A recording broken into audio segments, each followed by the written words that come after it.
Morning बच्चों, class 10th की maths की क्लास में आप सबका स्वागत है। बच्चों, आज हम स्टार्ट करने वाले हैं पहला चैप्टर वास्तविक संख्याएं, प्रश्नावली 1.1। जो इसके पहले लेक्चर में बच्चों हम लोगों ने यूक्लिड विभाजन प्रमेयिका के बारे में जाना और उससे किस तरीके से हम एचसीएफ ज्ञात कर सकते हैं उसके बारे में भी हमने सीखा।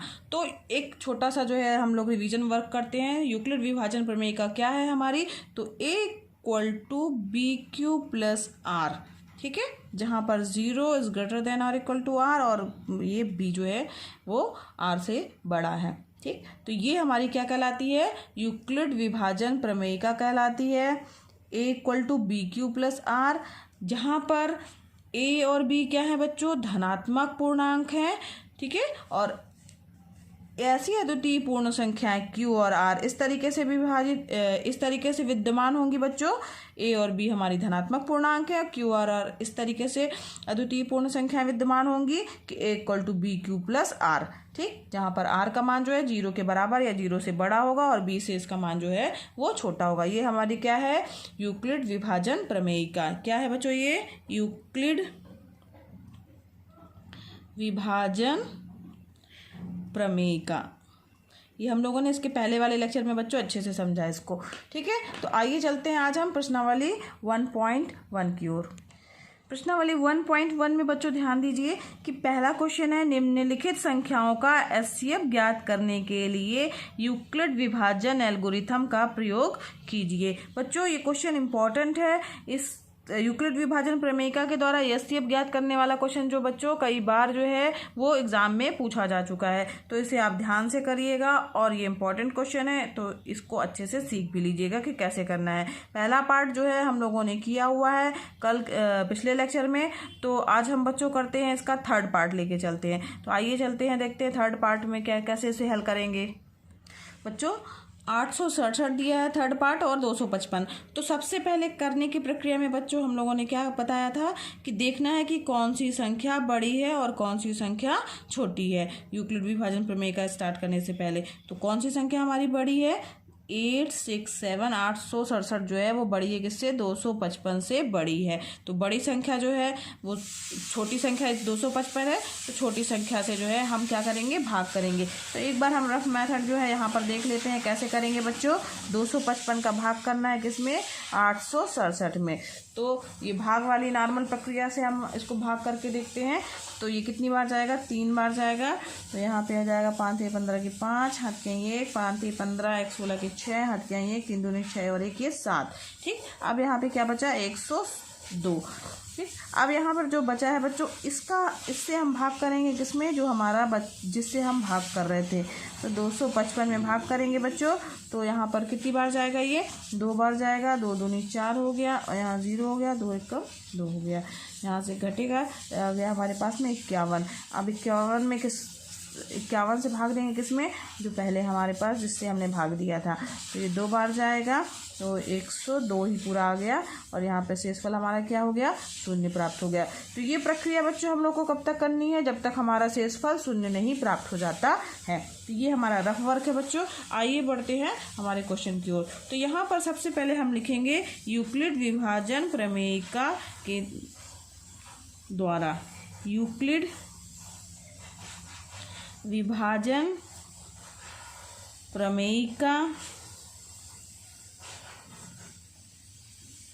से, ठीक है, ये लिखना जरूरी है बच्चों कि हम इसमें क्या प्रयोग कर रहे हैं। तो यूक्लिड विभाजन प्रमेयिका से इसको लिखने का तरीका इसके कई चरणों में बताया था बच्चों। इसके चरण बनेंगे या स्टेप बनेंगे। तो चरण फर्स्ट या स्टेप फर्स्ट क्या हो जाएगा बच्चों, यहाँ पर जो हमारी दी हुई संख्या है वो 867 है। इसको हम किस तरीके से लिखेंगे, 867 को हम लिख सकते हैं बच्चों कि 255 × 3 धन इतना।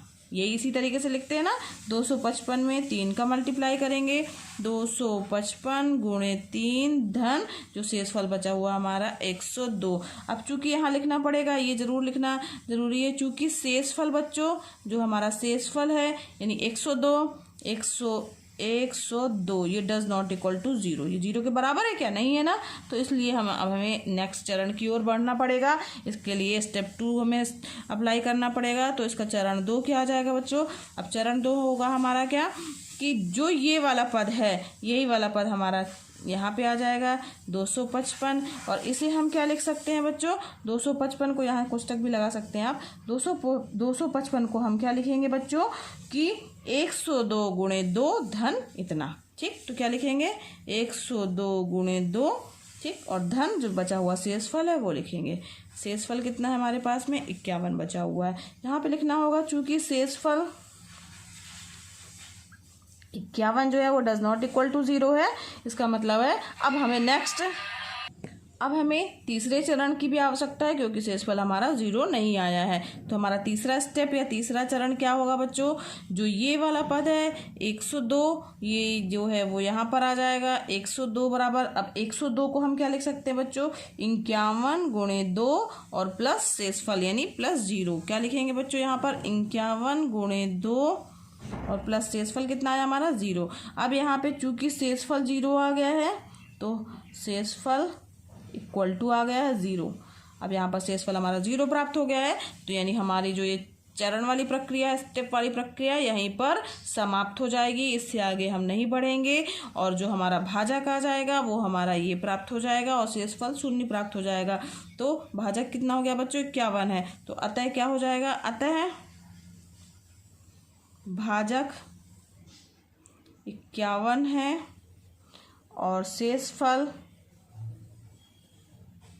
0 है, इसलिए महत्तम समापवर्तक या इसी को बोलते हैं क्या बच्चों HCF कितना हो जाएगा 51 होगा। ठीक है, ये इसका आंसर हो गया। समझ में आया ना बच्चों, कैसे प्रक्रिया करनी है हम लोगों को, भाग की प्रक्रिया करते जानी है। कब तक करते जानी है, जब तक कि शेषफल 0 प्राप्त नहीं हो जाता। उसके चरणों की संख्या जो है उसी पर निश्चित करेगी कितने चरण होंगे, जब तक ये प्रक्रिया चलती जाएगी जब तक कि हमारा शेषफल 0 प्राप्त नहीं हो जाता है। तो यही मेथड हमें अप्लाई करना है। तो इसका पहला पार्ट और थर्ड पार्ट जो है, थर्ड पार्ट तो बता दिया बच्चों, सेकंड पार्ट आपका वो होमवर्क के रूप में है। पहला पार्ट जो है इसके पहले वाले लेक्चर में हमने यूक्लिड विभाजन प्रमेयिका जब समझाई थी उसमें हमने डिस्कस किया था, इसके बारे में बताया था। चलिए आइए बढ़ते हैं क्वेश्चन नंबर 2 की ओर। दूसरा क्वेश्चन है बच्चों, दर्शाइए कि कोई भी धनात्मक विषम पूर्णांक 6q + 1 या 6q + 3 या 6q + 5 के रूप का होता है, जहाँ q क्या है, कोई एक पूर्णांक है। यहाँ ध्यान दीजिए, धनात्मक विषम पूर्णांक की बात कही जा रही है, किस रूप का होता है और q एक पूर्णांक है। तो आइए देखते हैं इस प्रश्न को कैसे हल करेंगे। प्रश्न में कहा गया बच्चों कि कोई भी धनात्मक विषम पूर्णांक, तो मान लेते हैं कि एक कोई क्या है, एक हमारा विषम धन पूर्णांक है। तो क्या लिखेंगे, माना a एक विषम धन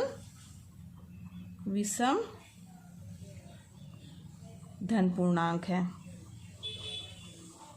है, ठीक है, और b बराबर क्या दिया हुआ है 6 मान लीजिए, ठीक है। अब तब यूक्लिड विभाजन प्रमेयिका हमारी क्या होगी, तब यूक्लिड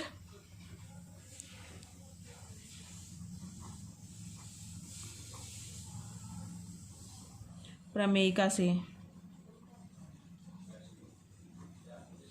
क्या हो जाएगा बच्चों, a बराबर आ जाएगा हमारा BQ + R होता है, जहाँ पर b का मान कितना दिया हुआ है 6 दिया हुआ है, ठीक है। तो यहाँ पे हम क्या लिखेंगे, a = 6q + R, और जहाँ पर जो r का मान है वो 0 से बड़ा होगा और 6 से छोटा होगा। तो ये हमारा समीकरण नंबर 1 हो गया। समझ में आया, हमने कुछ नहीं किया बच्चों, यहाँ पर b का मान 6 रख दिया है, ठीक। अब यहाँ पर देखो r का मान क्या जो है, तो r बराबर 0 आ सकता है, 1 आ सकता है, 2 आ सकता है, 3 आ सकता है, 4 आ सकता है, 5 आ सकता है, बस 6 से छोटा होना चाहिए, यानी 5 तक आएगा। तो ये सभी मान जो है r के वो समीकरण 1 में रखने पर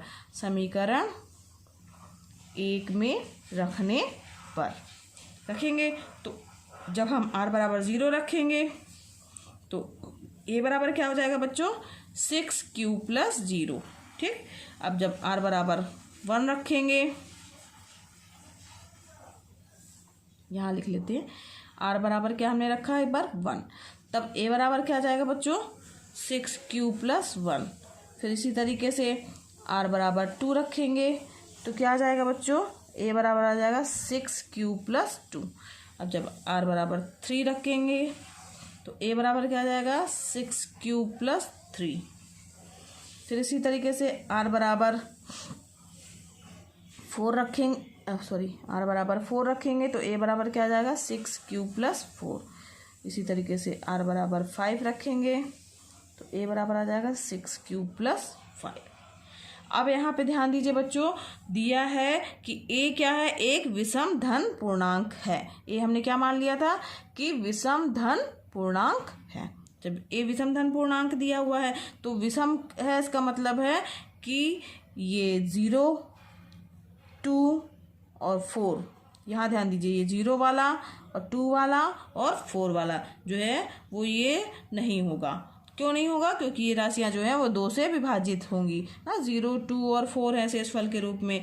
तो अतः क्या लिखेंगे, अतः 6³ + 0, 6³ + 2 व 6³ + 4 नहीं हो सकते, नहीं हो सकते क्योंकि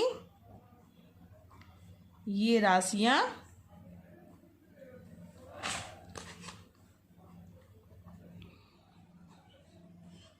2 से विभाज्य हैं।